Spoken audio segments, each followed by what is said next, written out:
Hello दोस्तों, मैं अमोद कुमार आप सभी को स्टडी टू लाइफ में स्वागत करता हूं। दोस्तों, आशा करते हैं आप लोग अच्छे होंगे और स्वस्थ होंगे और अपने एग्ज़ाम की तैयारी करते होंगे। तो दोस्तों, बिहार बीपीएससी के एग्ज़ाम देखते हुए मैं आप लोग के बीच जो बिहार का भूगोल का ऑब्जेक्टिव बेस्ड क्वेश्चन लेकर आया हूँ। दोस्तों, ये जो बिहार का जो भूगोल का ऑब्जेक्टिव बेस्ड क्वेश्चन ये क्राउन पब्लिकेशन बुक का है। दोस्तों, इसमें हम भूगोल के महत्वपूर्ण प्रश्न पढ़ेंगे। तो दोस्तों, आइए हम बिना देरी के स्टार्ट करते हैं। देखिए, सबसे पहले जो हम इसके बारे में कुछ देखेंगे, अक्षांश से विस्तार किया है बिहार का कुछ ही, इसके बाद हम ऑब्जेक्टिव बेस्ड क्वेश्चन आपको कराएंगे। अवस्थित थी भारत के उत्तर पूर्वी भाग में निम्न और मध्य गंगा बेसिन में बिहार अवस्थित है। और देखिए, बहुत बार ये क्वेश्चन बन कर आया है, बिहार के आकार कैसा है। तो ये लगभग में आयताकार है। तो बिहार के आकार लगभग में ये आयताकार है। देखिए, अक्षांश विस्तार इसका यहाँ से ये 24 डिग्री 20 मिनट और 10 सेकेंड से 27 डिग्री 31 मिनट और 15 सेकेंड उत्तरी अक्षांश तक फैला हुआ है। इसी में देखिए, उसके देशांतरीय विस्तार के बारे में आप समझिए। यहाँ से बिहार के देशांतरीय विस्तार जो है 83 डिग्री 19 मिनट और 50 सेकेंड से 80 डिग्री 17 मिनट और 40 सेकेंड पूर्वी देशांतर तक वो फैला हुआ है।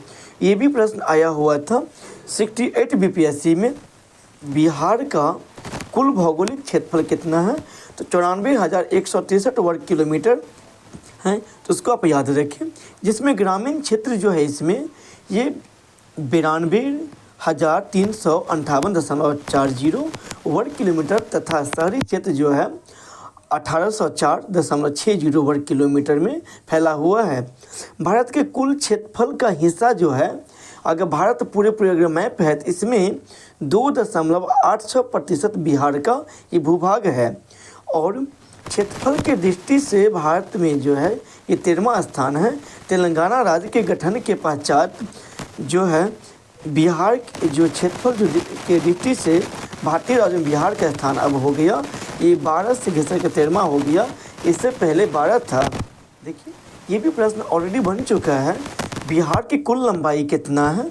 तो 345 किलोमीटर उत्तर से दक्षिण, मतलब उत्तर से दक्षिण जो है 300, ये 45 और चौड़ाई जो है ये 483 किलोमीटर। दोस्तों, आप इसको याद रखिए, गौतम बुद्ध की जो है मृत्यु जो 483 ईसा पूर्व में हुआ है, तो ये याद रखिए आप, 483 ईसा पूर्व के इसी हिंट से याद रखिए आप।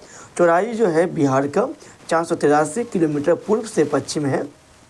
और देखिए, समुद्र तल से औसत ऊंचाई उसका 173 फीट है, जो 53 मीटर समुद्र लगभग में है। और समुद्र तट से दूरी जो है लगभग में 200 किलोमीटर की दूरी है।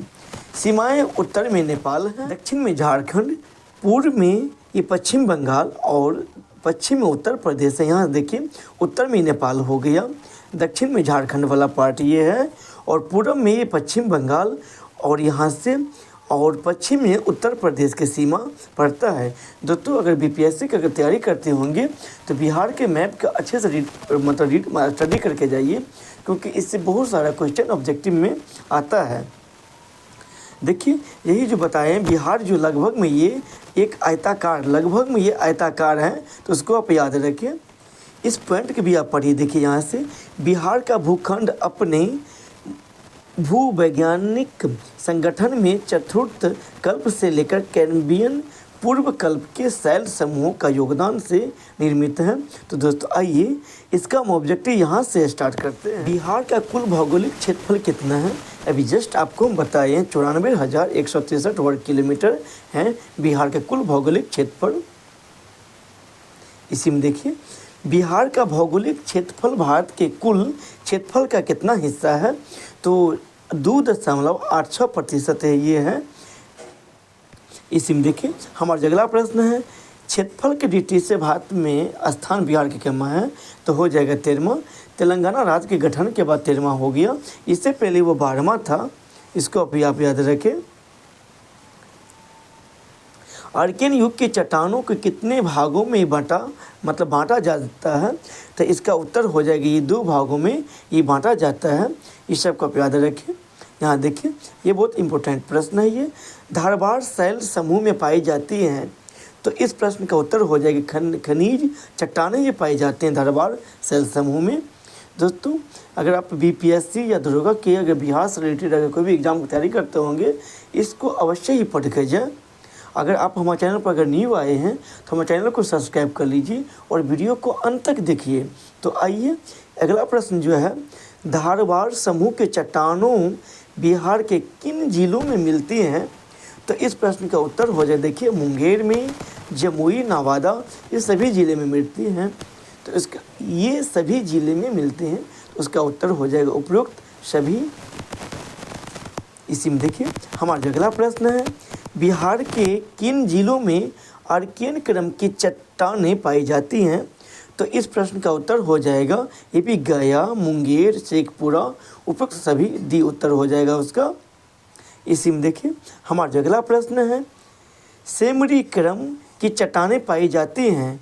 तो इस प्रश्न का उत्तर हो जाएगा रोहतास में। इसी में देखिए, हमारा अगला प्रश्न है, हिमालय पर्वत का निर्माण संपन्न हुआ था। तो इस प्रश्न का उत्तर हो जाएगा ये इयोसीन कालखंड और ओलिगोसीन कालखंड और मायोसीन कालखंड, उपरोक्त सभी उत्तर हो जाएगा उसका। उत्तर हो जाएगा डी। इसी में देखिए, हमारा अगला प्रश्न है, हिमालय के दूसरे एवं तीसरे उत्थान के क्रम में बिहार के किन क्षेत्रों का निर्माण हुआ था? तो इसका उत्तर हो जाएगा, देखिए, शिवालिक श्रेणी के भी हुआ था, सिंधु गंगा श्रेणी के भी हुआ था और गंगा मैदान का भी उपरोक्त सभी का हुआ था। हमारा अगला प्रश्न है, बिहार का कौन सा भाग सबसे पुराना है? तो इस प्रश्न का उत्तर हो जाएगा दक्षिणी भाग जो है बिहार का सबसे पुराना है। हमारा अगला प्रश्न है, ऊंचा वर्ष की दृष्टि से बिहार की भूमि को बांटा जा सकता है। तो इस प्रश्न का उत्तर हो जाए, देखिए, हिमालय के पर्वत पादीय क्षेत्र बिहार के दिशा मैदान में बांटा गया है और दक्षिण का सीमांत पठारी क्षेत्र। तो इस प्रकार उसका उत्तर तो हो जाएगा बी, उपरोक्त सभी हो जाएगा। इसी में देखिए, हमारा अगला प्रश्न है, बिहार के शिवालिक पर्वत श्रेणी को स्थानीय उच्चावच के आधार पर बांटा जा सकता है। तो इस प्रश्न का उत्तर हो जाएगा, देखिए, दक्षिणी श्रेणी का निम्न पहाड़ी भाग, उत्तर पूर्वी घाटी, सोमेश्वर की श्रेणी, उपरोक्त सभी, उसका जो उत्तर हो जाएगा डी। इसी में देखिए, हमारा अगला प्रश्न है, गंगा के उत्तरी मैदान की कुल क्षेत्रफल का प्रतिशत कितना है? तो इस प्रश्न का उत्तर हो जाएगा ये 62.86% है। उसका उत्तर हो जाएगा, देखिए, डी में ये है, तो उसका उत्तर हो जाएगा डी। इसी में देखिए, हमारा अगला प्रश्न है, उत्तरी बिहार के मैदान के नदियों से यहाँ निर्माण हुआ है। तो इस प्रश्न का उत्तर हो जाएगा, देखिए, दियारा भी, चौर और छारण झील सभी का निर्माण हुआ है। तो उसका भी उत्तर हो जाएगा डी। उसका उत्तर हो जाएगा डी। इसी में देखिए, हमारा अगला प्रश्न है, नवीन जलोढ़ मिट्टी बिहार के किस जिले में पाई जाती है? तो इस प्रश्न का उत्तर हो जाए, देखिए, दरभंगा, सहरसा, पूर्णिया। तो उपरोक्त सभी जिला में, देखिए दोस्तों, जिस जिला में बाढ़ की समस्या मतलब बाढ़ आती है नदी के माध्यम से, इस जिला में जो है नवीन जलोढ़ मिट्टी पाई जाती है। इसी में देखिए, हमारा अगला प्रश्न है, बिहार के दक्षिणी सीमांत पठारी प्रदेश में किस तरह के चट्टानों पाई जाती हैं? तो इसका उत्तर हो जाएगा, देखिए, निस्भी, शिस्ट, ग्रेनाइट, ये सभी प्रकार के चट्टानें पाई जाती हैं। तो उसका उत्तर हो जाएगा डी, उपयुक्त सभी। इसी में देखिए, हमारा अगला प्रश्न है, बिहार के उत्तरी गंगा के मैदानी भाग का निर्माण हुआ है। तो इस प्रश्न का उत्तर हो जाएगा गंगा और उसकी सहायक नदियों के निक्षेप से ये बिहार के उत्तरी गंगा के मैदानी भाग का निर्माण ये हुआ है। इसी में देखिए, हमारा अगला प्रश्न है, गंगा नदी के दक्षिणी भाग में फैले बिहार के क्षेत्र को कहा जाता है? तो इस प्रश्न का उत्तर होगा, ये देखिए, मगध का मैदान भी कहा जाता है, अंक का मैदान भी, क्योंकि अंक एरिया जो भागलपुर के एरिया जो अंक इस समय में जो है अंग राज हुआ करता था। जो आप राजा कर्ण को जानते होंगे, जो अगर महाभारत देखे होंगे तो ये अंग जो है जो राज प्रदान किया गया था कर्ण को। तो इसका उत्तर हो जाए, देखिए यहाँ पर अंग मगध का मैदान, अंग का मैदान और गंगा सोन दोआब उपरोक्त सभी हो जाएगा। तो उसका उत्तर हो जाएगा डी। इसी में देखिए हमारा जो अगला प्रश्न है, गंगा के दक्षिणी मैदान को बांटा जा सकता है। तो इस प्रश्न का भी उत्तर देखिए, सोन गंगा दोआब भी, मगध का मैदान भी और अंग का मैदान उपरोक्त सभी में इसमें ऑप्शन के हिसाब से ये बांट सकते हैं। इसी में देखिए हमारा जो अगला प्रश्न है, कैमूर का पठार कितने वर्ग किलोमीटर क्षेत्र में फैला है। तो इसका उत्तर हो जाए, देखिए 1280 वर्ग किलोमीटर में ये फैला हुआ है। तो उसका उत्तर हो जाएगा डी। इसी में देखिए हमारा जो अगला प्रश्न है, बिहार को धरातलीय स्वरूप के आधार पर कितने भागों में बांटा जा सकता है।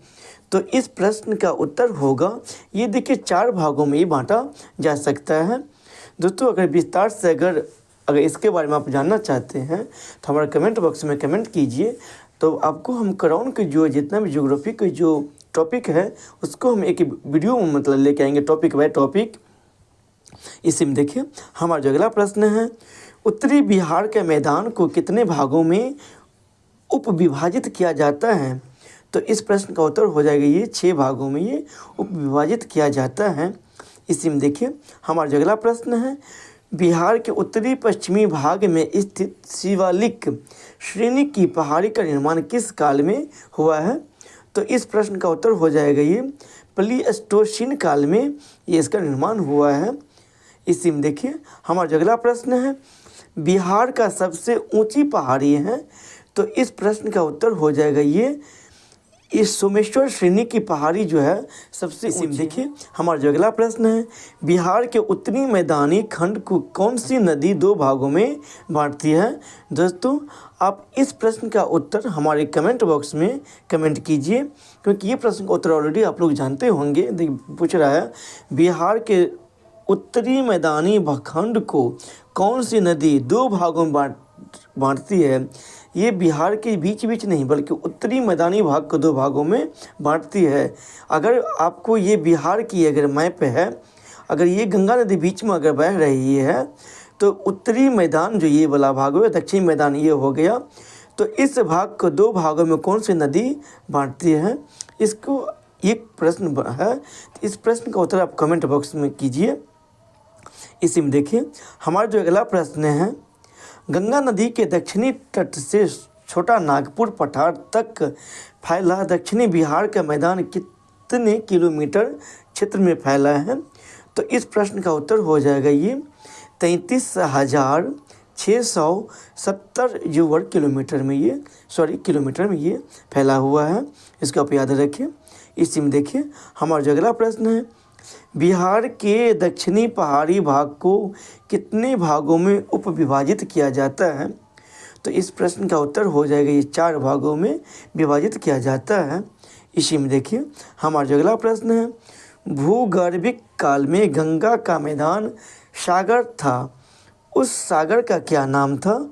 दोस्तों ये प्रश्न भी बहुत बीबी है। ये जब अभी जहाँ पे ये गंगा के ये हमारे इंडिया वाला पार्ट है, ये पहले टेथिस सागर हुआ करता था। तो इसका उत्तर हो जाएगा टेथिस सागर। इसी में देखिए हमारा जो अगला प्रश्न है, पश्चिमी चंपारण जिला के शिवालिक पहाड़ी में किस चट्टान की प्रधानता है। तो इस प्रश्न का उत्तर हो जाएगा, ये परतदार चट्टान की जो है प्रधानता पाई जाती है। दोस्तों इससे आगे हम बिहार के जिले से संबंधित प्रश्न जो पढ़ने वाले हैं। दोस्तों देखिए ये ज़िला के बारे में आपको बताते हैं, आप इसको याद रखिए। बहुत बार बीपीएससी में प्रश्न बन के आता है, जो नेपाल से सटा हुआ कितना ज़िला, तो उसको याद रखिए। देखिए नेपाल सटा हुआ, ये पश्चिम चंपारण, ये पूर्वी चंपारण, सीतामढ़ी, मधुबनी, सुपौल, अररिया, किशनगंज, ये सब नेपाल से सटा हुआ। तो पूछ लेगा कितना ज़िला नेपाल के भूभाग से टच करता है। तो वजह देखिए आप याद की गिनती कर लीजिए उसको। ये 7 ज़िला जो है नेपाल से भूभाग से टच करता है। इसमें कहेगा निम्नलिखित में से कौन ज़िला तो आपको यहाँ पर दे देगा शिवहर। देखिए आप शिवहर अगर देखते होंगे तो मैप में ये देखिए यहाँ पर है ये शिवहर, जो नेपाल से सटा हुआ नहीं है, नेपाल से ये शिवहर नहीं सटा हुआ है। तो इस सबको आप याद रखें। अगर एग्ज़ाम देने जाते हैं तो बिहार से संबंधित ज़िला को आप पढ़ कर जाए, ज़िला को मैप जो है इसको रीडिंग करके जाए आप। आइए कुछ इसके बारे में बताते हैं, गठन के बारे में, फिर हम ऑब्जेक्टिव आपको जिला के बारे में आपको बताएंगे। देखिए यहाँ से 1 अप्रैल 1912 को बिहार प्रांत का औपचारिक गठन किया गया। बिहार प्रांत गठन के संबंध में 22 मार्च 1912 को उड़ीसा सहित विधिवत घोषणा अधिसूचना जारी की गई थी। अधिसूचना जारी होने से पूर्व 12 दिसंबर 1911 को दिल्ली दरबार में बिहार प्रांत बनाने के संबंध में घोषणा की जा चुकी थी और 1 अप्रैल 1936 को बिहार और उड़ीसा को अलग अलग किया गया है।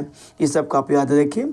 देखिए यहाँ से मई 1948 में सरायकेला और खरसावां को उड़ीसा से बिहार राज्य में सम्मिलित किया गया और 1956 में गठित राज्य पुनर्गठन आयोग के सुझाव पर बिहार की सीमा निर्धारित की गई, जिससे धनबाद जिला के चास थाना को छोड़कर संपूर्ण पुरुलिया जिला महानंदा नदी के पूर्वी स्थित किशनगंज सब डिवीज़न के भाग तथा दक्षिणी बलरामपुर थाना का पूर्वी भाग पश्चिमी बंगाल में सम्मिलित किया गया। उस समय 17 जिले थे और 1981 में 31 जिले थे, जो 1951 में बढ़कर, दोस्तों आप याद रखें बीपीएससी में इस प्रकार की प्रश्न बन जाता है। 1900 नहीं बना तो बनने की संभावना भी है। तो 1981 में बिहार कुल कितने ज़िले थे, तो 31 हो जाएगा। और 1991 में बढ़कर कुल ज़िले मतलब हो गया था जो 42 ज़िले, जो झारखंड सहित जो था पुनः 51 ज़िले में विभक्त किया गया और 2000 में बिहार का विभाजन हुआ है। ये अंतिम विभाजन, अभी तक विभाजन नहीं हुआ। फिर तो बिहार का जो अंतिम विभाजन ये 15 नवंबर 2000 ईस्वी को होता है, जो बिहार के दक्षिणी भाग का जो है काटकर एक झारखंड राज्य का गठन किया गया, जो लगभग 46% जो प्रतिशत हिस्से को काटकर 15 नवंबर 2000 को झारखंड राज्य का निर्माण किया गया। वर्तमान में बिहार में कुल 38 ज़िले हैं। देखिए दोस्तों, ये 38 ज़िला आप इस तरह से हैं, आप उसको अच्छी तरह से मैप को रीडिंग करके आप उसको पढ़ें। आइए हम ऑब्जेक्टिव बेस्ड क्वेश्चन पर आते हैं। 1956 तक बिहार में कुल कितने ज़िले थे, तो इस प्रश्न का उत्तर हो जाएगा 17। अभी जस्ट पढ़े हैं हम। आइए इसी में देखिए हमारा जो अगला प्रश्न है, और 1981 में कुल कितने ज़िले बिहार में हुए थे, तो इस प्रश्न का उत्तर हो जाएगा 31। और 1991 में कुल कितने ज़िले बिहार में थे, तो इस प्रश्न का उत्तर हो जाएगा 42 ज़िले। 1991 तक 42 ज़िला थे और 15 नवंबर 2000 को बिहार के दक्षिणी भाग के कितने ज़िले को काट कर झारखंड राज्य का निर्माण किया गया था। दोस्तों यहाँ पर ऑप्शन जो है गलत है। तो देखिए यहाँ जो 18 ज़िला को जो काट कर झारखंड को अलग राज्य बनाया गया था, तो इसको आप याद रखें। इसी में देखिए हमारा जो अगला प्रश्न है, 1956 में गठित राज्य पुनर्गठन आयोग के सुझाव पर बिहार के कितने हिस्से को बंगाल में सम्मिलित किया गया था, तो इसका उत्तर हो जाएगा, देखिए यहाँ से ये संपूर्ण पुरुलिया जिला भी क्या अभी जस्ट पढ़े हैं, किशनगंज सब डिवीज़न के कुछ भाग भी काटकर और दक्षिणी बलरामपुर थाना का पूर्वी भाग को काटकर बंगाल को जो है अलग किया गया था। तो उपयुक्त सभी हो जाएगा। इसी में देखिए हमारा जो अगला प्रश्न है, बिहार झारखंड विभाजन के समय बिहार में जिलों की संख्या कितनी थी। दोस्तों जिस समय में जो झारखंड और बिहार दोनों एक ही राज्य में हुआ करता था, इस समय में जब अलग की बात हुआ तो जब अलग हुआ 15 नवंबर 2000 ईस्वी को, इस समय में कितना जिला था, तो इस समय में कुल जो है 51 जिला था। इसमें देखिए हमारा अगला प्रश्न है, क्षेत्रफल की दृष्टि से बिहार का सबसे छोटा जिला कौन सा है, तो इस प्रश्न का उत्तर हो जाएगा शिवहर। क्षेत्रफल की दृष्टि से सबसे छोटा जिला जो है शिवहर है। इसी में देखिए हमारा जो अगला प्रश्न है, बिहार के किस जिले को सीमा गंगा को स्पर्श नहीं करती है? इस प्रश्न का उत्तर हो जाए, देखिए दोस्तों, मुंगेर, भागलपुर और बेगूसराय, इसमें ये कोई इनमें से कोई भी ज़िला जो है गंगा नदी को टच नहीं करती है। अगर आप एग्ज़ाम देने जाते हैं बीपीएससी का, तो गंगा नदी के किनारे जो भी ज़िला सटा हुआ है उसको आप मैप में पढ़ कर जाए। इस सबसे क्वेश्चन अक्सर बनते हैं बीपीएससी में। बिहार का 38वां जिला इनमें से कौन सा है? तो इस प्रश्न का उत्तर हो जाएगा अरवल जिला जो है, जो बिहार का 38वां जिला है। इसी में देखिए हमारा जो अगला प्रश्न है, किस वर्ष उड़ीसा के सरायकेला और खरसावां को बिहार में सम्मिलित किया गया था? तो इस प्रश्न का उत्तर हो जाएगा मई 1948 में। इसी में देखिए हमारा जो अगला प्रश्न है, बिहार का कुल भौगोलिक क्षेत्रफल कितना वर्ग किलोमीटर में है? ये प्रश्न जो है ऑलरेडी हम आपको बता दिए हैं। तो 94,163 वर्ग किलोमीटर जो है बिहार का कुल क्षेत्रफल है, जो 68वें बीपीएससी में ऑलरेडी ये प्रश्न पूछा गया था। बिहार का क्षेत्रफल भारत के कुल क्षेत्रफल का हिस्सा कितना है? दोस्तों ये भी प्रश्न ऑलरेडी हम आपको बताए हैं। तो 2.86% जो है ये कुल हिस्सा बिहार के कुल क्षेत्रफल का, इतना परसेंटेज जो बिहार है, ये मतलब भारत के कुल क्षेत्रफल का बिहार का हिस्सा इतना है। इसी में देखिए ये भी प्रश्न ऑलरेडी प्रश्न हम करवा दिए हैं दोस्तों। क्षेत्रफल की दृष्टि से बिहार का स्थान कैमा है? तो इस प्रश्न का उत्तर दोस्तों आप हमारे कमेंट बॉक्स में कमेंट कीजिए। बिहार में देश की कुल जनसंख्या का प्रतिशत, दोस्तों आपको बता दें ये जनगणना 2011 के अनुसार है। तो बिहार में देश की कुल जनसंख्या का प्रतिशत कितना है? तो इस प्रश्न का उत्तर हो जाएगा 8.60% जो है, मतलब इसका उत्तर हो जाएगा डी। इसी में देखिए हमारा जो अगला प्रश्न है, जनसंख्या के आधार पर बिहार का जनसंख्या के आधार पर देश में स्थान है। तो इस प्रश्न का उत्तर हो जाएगा ये तीसरा, मतलब सबसे अधिक जनसंख्या जो है ये उत्तर प्रदेश में, दूसरे स्थान पे महाराष्ट्र और तीसरे स्थान पर जो हमारे बिहार आते हैं। दोस्तों याद रखिए आप। और क्षेत्रफल की दृष्टि से भारत में सबसे बड़ा राज्य जो है राजस्थान हो जाएगा, लेकिन जनसंख्या की दृष्टि से सबसे अधिक जनसंख्या उत्तर प्रदेश में, दूसरा महाराष्ट्र और तीसरा स्थान पर हमारे बिहार आते हैं। तो इसको आप याद रखें। बिहार का सबसे बड़ा जिला कौन है? तो इस प्रश्न का उत्तर हो जाएगा, ये देखिए पश्चिम चंपारण सबसे बड़ा जिला है और सबसे छोटा जिला जो है शिवहर है, जो इससे पहले प्रश्न करवा दिए हैं। बिहार का सबसे छोटा जिला कौन है? देखिए दोस्तों अभी जस्ट बताएं आपको, शिवहर जिला सबसे छोटा है और बिहार के 38वां जिला जो है अरवल बना था, ये 38वां जिला अरवल। इसी में देखिए हमारा जो अगला प्रश्न है, क्षेत्रफल की दृष्टि से बिहार का सबसे बड़ा जिला कौन है? मतलब क्षेत्रफल की दृष्टि से पूछ रहा है बिहार का सबसे बड़ा, क्षेत्रफल की दृष्टि से बिहार का सबसे बड़ा जिला। दोस्तों अभी जस्ट ये भी प्रश्न हम पढ़वाए हैं, सॉरी ये भी दोस्तों। इसी में देखिए हमारा जो अगला प्रश्न है, क्षेत्रफल की दृष्टि से बिहार का सबसे बड़ा जिला कौन सा है? तो इस प्रश्न का उत्तर अभी जस्ट बताए हैं, पश्चिम चंपारण सबसे बड़ा ये जिला है। इसी में देखिए हमारा जो अगला प्रश्न है, क्षेत्रफल की दृष्टि से बिहार का सबसे छोटा जिला कौन सा है? शिवहर। इसी में देखिए हमारा जो अगला प्रश्न है, बिहार में प्रखंडों की संख्या कुल कितनी है? तो इस प्रश्न का उत्तर हो जाएगा ये 534 जो है बिहार में प्रखंडों की संख्या है। और बिहार में प्रमंडलों की संख्या कितनी है? तो इस प्रश्न का उत्तर हो जाएगा ये कुल बिहार में 9 प्रमंडल हैं। तो इसी में देखिए हमारा जो अगला प्रश्न है, बिहार में राजस्व ग्रामों की संख्या। दोस्तों ये प्रश्न जो है ऑलरेडी आपको ये अलग चेंज मिलेगा। अगर अगर बीपीएससी या कोई भी बिहार के एग्ज़ाम देने जाते हैं तो इस प्रश्न को आप नेट पर सर्च करके जाए, क्योंकि इसमें संख्या ऑब्वियसली बढ़ा हुआ मिलेगा, क्योंकि बिहार में राजस्व ग्रामों की संख्या पूछ रहा है।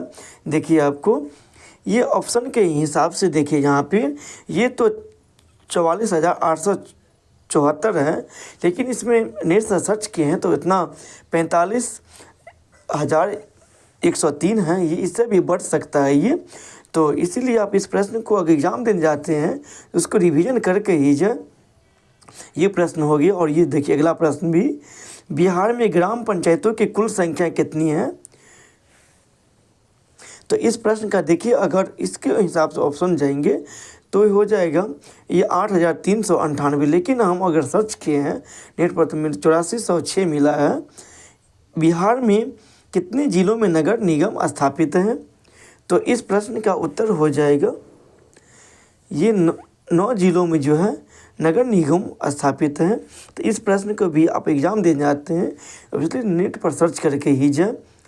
लोकसभा के लिए अनुसूचित जाति के लिए कितने सीट आरक्षित हैं? तो इस प्रश्न का उत्तर हो जाएगा ये 7।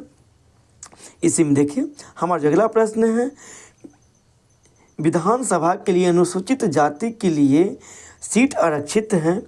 तो इस प्रश्न का भी उत्तर हो जाएगा, देखिए मतलब बिहार विधानसभा के लिए अनुसूचित जाति के लिए सीट पूछ रहा है तो उसका हो जाएगा उत्तर 38। दोस्तों 38 जिला हैं, 38 इस तरह से आप याद रखें। बिहार का सबसे कम वर्षा वाला जिला कौन है? तो इस प्रश्न का उत्तर हो जाएगा औरंगाबाद जिला जो है सबसे कम वर्षा औरंगाबाद जिला में होती है। इसी में देखिए हमारा जो अगला प्रश्न है, बिहार में विश्वविद्यालयों की संख्या कितनी है? तो इस प्रश्न का उत्तर हो जाएगा ये 22 जो बिहार में कुल विश्वविद्यालय की संख्या है। बिहार में उत्तर से दक्षिण तक कितनी लंबाई है?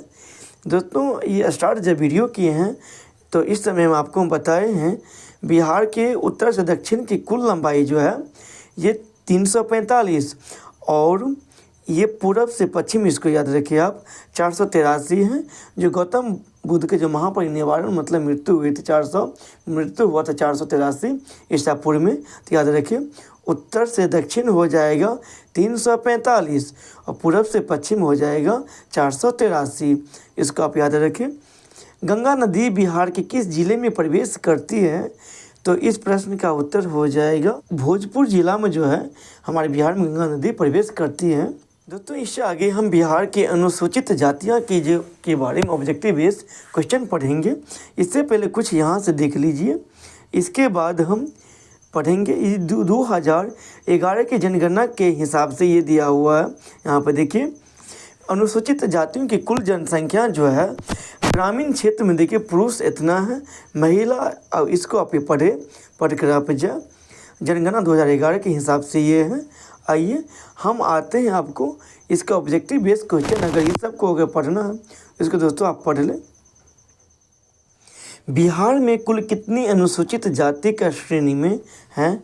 तो इस प्रश्न का उत्तर हो जाएगा 2011 के जनगणना के हिसाब से ये 22 हो जाएगा। इसी में देखिए हमारा जो अगला प्रश्न है, बिहार की किस जाति को अनुसूचित जाति की श्रेणी से हटा दिया गया है? तो इस प्रश्न का उत्तर हो जाएगा ये भूमि जाति को। इसी में देखिए हमारा अगला प्रश्न है, बिहार की कुल अनुसूचित जातियों की संख्या कितनी है? तो इस प्रश्न का उत्तर हो जाएगा यहाँ देखिए 1,65,00,000 और 67,375 हो जाएगा कुल अनुसूचित जातियों की संख्या है। इसी में देखिए हमारा जो अगला प्रश्न है, बिहार के ग्रामीण क्षेत्रों की कुल अनुसूचित जातियां निवास करते हैं।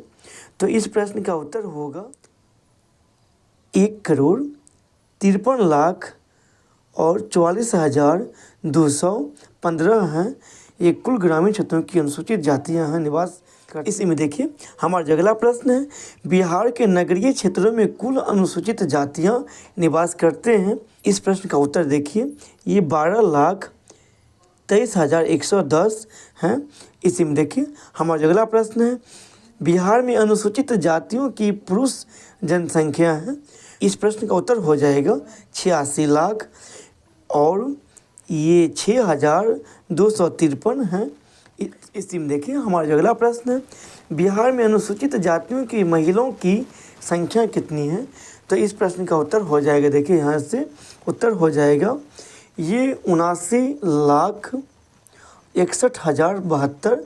दोस्तों ये चार्ट जो आपको बताए हैं, दिखाए हैं, इसको आप पढ़ कर जाए, क्योंकि इसी से जितना भी ऑब्जेक्टिव भी बता रहे हैं इसी से बना हुआ है। इसी में देखिए हमारा अगला प्रश्न है, बिहार के किस जिले में सर्वाधिक संख्या अनुसूचित जाति निवास करते हैं?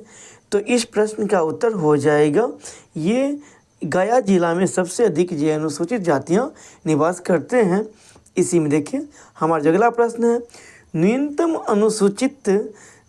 अनुसूचित जाति वाला बिहार का जिला कौन है?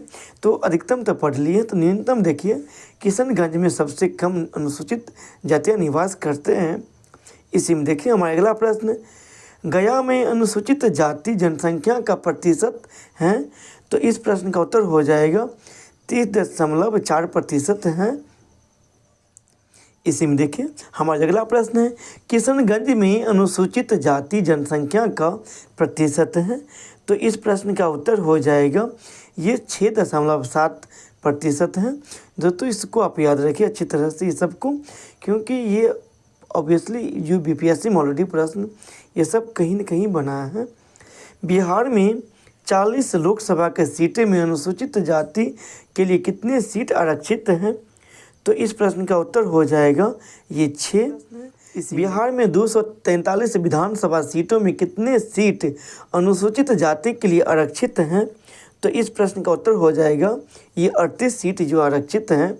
इसी में देखिए हमारा जो अगला प्रश्न है, महात्मा गांधी ने अछूतों के लिए किस शब्द का प्रयोग किया था? तो इस प्रश्न का उत्तर हो जाएगा हरिजन समाज कहा था। इसी में देखिए हमारा जो अगला प्रश्न है, तमिलनाडु में अनुसूचित जातियों के लिए किस शब्द का प्रयोग किया जाता है? तो इस प्रश्न का उत्तर हो जाएगा ये पतना के जो प्रयोग किया जाता है। और देखिए इसी में महाराष्ट्र में अनुसूचित जातियों के लिए किस शब्द का प्रयोग किया जाता है? तो इस प्रश्न का उत्तर हो जाएगा महार जाति। महाराष्ट्र में जो अनुसूचित जाति को महार जाति कहते हैं। इसी में देखिए हमारा अगला प्रश्न है, 1935 के अधिनियम में अछूत जातियों के लिए किस शब्द का प्रयोग किया गया है? तो इस प्रश्न का उत्तर हो जाएगा अनुसूचित जाति। इसी में देखिए हमारा अगला प्रश्न है, 12वीं से 14वीं शताब्दी तक के काल में किन संतों ने जाति विभाजन एवं अस्पृश्यता पर प्रहार किया था? तो इस प्रश्न का उत्तर हो जाएगा ये कबीर भी, मीराबाई भी और तुकाराम, सभी ने जो SC कास्ट के लिए प्रहार किया था। उसका उत्तर हो जाएगा डी। इसी में देखिए हमारा जो अगला प्रश्न है, 19वीं शताब्दी के उत्तरार्ध में कितने हिंदूवाद की पूर्ण व्याख्या के लिए आंदोलन चलाया था? तो इस प्रश्न का उत्तर हो जाएगा ये देखिए स्वामी विवेकानंद जी ने, स्वामी दयानंद सरस्वती ने, आत्मसम्मान समाज, उपरोक्त सभी हो जाएगा। उसका उत्तर हो जाएगा डी। इसी में देखिए हमारा अगला प्रश्न है, अस्पृश्यता को दूर करने के लिए प्रयास किया गया था। इस प्रश्न का उत्तर हो जाए देखिए सत्यशोधक समाज भी ने किया था और धर्म परिपालन सभा ने भी किया, आत्मसम्मान समाज भी ने किया था, उपरोक्त सभी हो जाएगा। तो इस प्रश्न का उत्तर हो जाएगा डी। इसी में देखिए हमारा अगला प्रश्न है, कंपनी सरकार ने अछूत जातियों को किन पर बहाली किया था? तो इस प्रश्न का जो उत्तर होगा ये देखिए पुलिस, डाकिया, चपरासी, मतलब इस सब पद पर बहाली किया था। तो उसका उत्तर हो जाएगा डी। अछूत जातियों के लिए अंग्रेजों की अघोषित नीति थी। तो इस प्रश्न का उत्तर हो जाए देखिए अछूत जातियों को हिंदू धर्म से अलग रखना, ये उसका नीति था। इसी में देखिए हमारा अगला प्रश्न है, अछूत जातियों के लिए अंग्रेजों की अघोषित नीति का कौन समर्थक थे? तो इस प्रश्न का उत्तर हो जाएगा देखिए ईसाई भी, एंग्लो इंडियन भी, साम्राज्यवादी पसंद मुस्लिम नेता, ये सभी था। उसका उत्तर हो जाएगा डी। इसी में देखिए हमारा जो अगला प्रश्न है, भारतीय स्वतंत्रता आंदोलन के दौरान बिहार से कौन हरिजन नेता उभर कर आए? तो इस प्रश्न का उत्तर हो जाएगा जगजीवन राम भी, भोला पासवान शास्त्री और जगलाल चौधरी उपयुक्त सभी हो जाएगा। हमारा अगला प्रश्न है, हरिजनोत्थान के लिए महात्मा गांधी किस वर्ष बिहार का दौरा किया था? तो इस प्रश्न का उत्तर हो जाएगा 1925 में दौरा किया था। दोस्तों आपको बता दें, महात्मा गांधी के जो बहुत बड़ा सफल चंपारण सत्याग्रह रहा, जो 1917 में चंपारण सत्याग्रह महात्मा गांधी ने शुरू किया था। लेकिन ये पूछ रहा है हमको, हरिजन को उत्थान के लिए किस वर्ष दौरा किया था? तो 1925 होगा। इसी में देखिए हमारा अगला प्रश्न है, अनुसूचित जातियों के लिए अंग्रेजों की अघोषित नीति का समर्थक एवं इंग्लैंड में शिक्षित किस हरिजन नेता ने अनुसूचित जातियों को अंग्रेजों की तरह हिंदू धर्म से अलग करने के लिए आंदोलन चलाया था? तो इस प्रश्न का उत्तर हो जाएगा भीमराव अंबेडकर, संविधान के जिसे पिता भी कहा जाता है, उसको आप याद रखें। इसी में देखिए हमारा अगला प्रश्न है, 19वीं शताब्दी के उत्तरार्ध में किस संस्था ने अछूतों के कल्याणार्थ बिहार में आंदोलन चलाया था?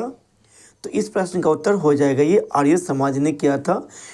इसी में देखिए हमारा अगला प्रश्न है, 1909 के सरस्वती पत्रिका में बिहार के किस हरिजन कवि की कविता अछूत की शिकायत प्रकाशित हुआ था?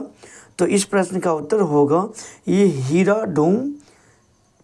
1922 में किस संस्था द्वारा छुआछूत के खिलाफ प्रस्ताव पास किया गया था? तो इस प्रश्न का उत्तर हो जाएगा हिंदू महासभा के द्वारा। हमारे जो इसी में अगला प्रश्न है, किस संस्था द्वारा बिहार के हरिजनों के बीच यज्ञोपवीत कार्यक्रम चलाया गया था? तो इसका उत्तर हो जाएगा आर्य समाज के द्वारा। इसी में देखिए दोस्तों आप हमारे कमेंट बॉक्स में कमेंट कीजिए, आर्य समाज की स्थापना किसने किया था और सत्यशोधक समाज की भी स्थापना किसने किया था? इसी में देखिए हमारा अगला प्रश्न है, बिहार के किस पत्रिका में अछूतों द्वारा से संबंधित लेख व लेख प्रकाशित हुआ था? तो इस प्रश्न का उत्तर हो जाएगा ये देश। इसी में देखिए हमारा अगला प्रश्न है, हरिजन सेवक संघ की स्थापना बिहार में कब की गई थी? तो इस प्रश्न का उत्तर हो जाएगा 13 दिसंबर 1932 को हरिजन सेवक संघ की स्थापना किया गया था। हरिजन सेवक संघ की प्रतिनिधि पत्रिका का क्या नाम था? तो इस प्रश्न का उत्तर हो जाएगा अमृत। इसी में देखिए हमारा अगला प्रश्न है, हरिजन सेवक संघ की ओर से कल जो अछूत थे नामक एक वृत्त चित्र का निर्माण 1954 में किया गया था, वह किसकी रचना पर आधारित थी? तो इस प्रश्न का उत्तर हो जाएगा ये रामकृष्ण राधा कृष्ण। इसी में देखिए हमारा अगला प्रश्न है, किस वर्ष महात्मा गांधी हरिजनों को लेकर देवगढ़ मंदिर में प्रवेश किया था?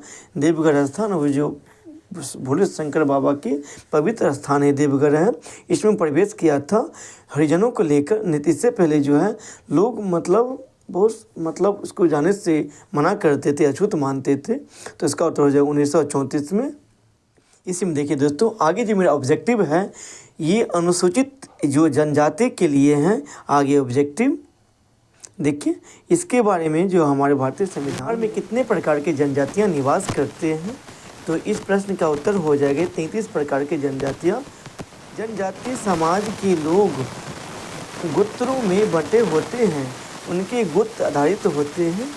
तो इस प्रश्न का उत्तर हो जाएगा ये देखिए जानवरों के नाम पर, पक्षियों के नाम पर, वृक्षों के नाम पर ये बंटे हुए हैं। तो इसका उत्तर हो जाएगा उपयुक्त डी, मतलब सभी हो जाएगा। इसी में देखिए हमारा अगला प्रश्न है, जनजातियों के विकास कल्याण संबंधित प्रावधान संविधान के किस अनुच्छेद में वर्णन है? तो इस प्रश्न का उत्तर हो जाएगा अनुच्छेद 275 के 1 में ये वर्णन है। इसी में देखिए हमारा अगला प्रश्न है, जनजातीय समाज में लड़की की ओर से विवाह के समय लड़की को दिया जाता है। तो इस प्रश्न का उत्तर हो जाएगा वधू मूल्य। इसी में देखिए हमारा अगला प्रश्न है, जनजातियों के प्रधान देवता कहलाते हैं। इस प्रश्न का उत्तर हो जाएगा ये भोंगा, ये जनजातियों के प्रधान देवता कहलाते हैं। इसी में देखिए जनजातीय समाज के पर्व त्यौहार ये हैं, अगर सरहुल, खूंट पूजा, कर्मा, वह सभी हो जाएगा, उसका भी उत्तर हो जाएगा डी। इसी में देखिए हमारा जो अगला प्रश्न है, पदों व सेवाओं में जनजातीय आरक्षण का प्रावधान संविधान के किस अनुच्छेद में ये वर्णन है? तो इस प्रश्न का उत्तर हो जाएगा अनुच्छेद 16 के 4 में ये वर्णन है। इसी में देखिए जनजातियों के वाद्य यंत्र हैं, तो इस प्रश्न का जो उत्तर हो जाएगा ये नगाड़ा, मांदर, टूहिला, उपयुक्त सभी हो जाएगा। इसी में देखिए हमारा जो अगला प्रश्न है, बिहार में जनजातियों की कुल जनसंख्या कितनी है? तो इस प्रश्न का उत्तर हो जाएगा, देखिए यहाँ से 13,36,573 जो कुल जनसंख्या मतलब जनजाति का है हमारे बिहार में। बिहार की कुल जनसंख्या में जनजातीय जनसंख्या का प्रतिशत कितना है? तो इस प्रश्न का उत्तर हो जाएगा 1.3% है ये। इसी में देखिए हमारा जो अगला प्रश्न है, बिहार के किस जिले में सर्वाधिक संख्या जो जनजातियां निवास करते हैं? तो इस प्रश्न का उत्तर हो जाएगा, देखिए पश्चिम चंपारण में जो है सबसे अधिक जनजातियां निवास करते हैं बिहार में। संविधान के किस अनुच्छेद में यह उल्लेख है कि केंद्रीय कार्यपालिका द्वारा राज्यों को अनुसूचित जनजाति विकास के लिए उपयुक्त कार्यक्रमों का लागू करे?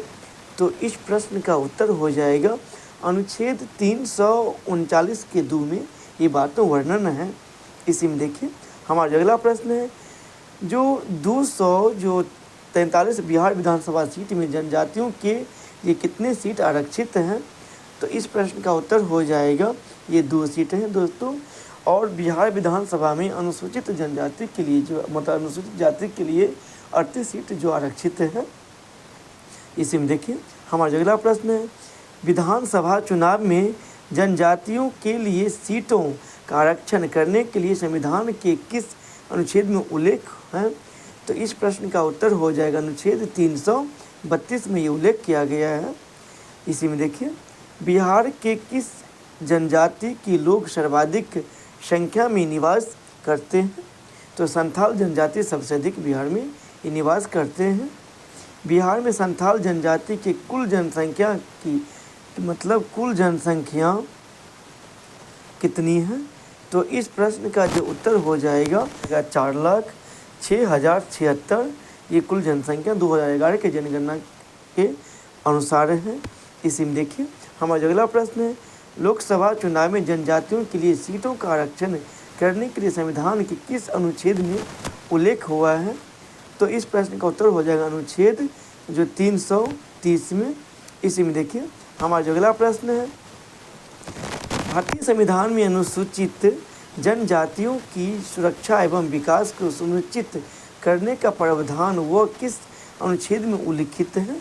तो इसका उत्तर हो जाएगा अनुच्छेद 15 के 4, अनुच्छेद 16 के 4, अनुच्छेद 19 का 5 उपयुक्त सभी हो जाएगा।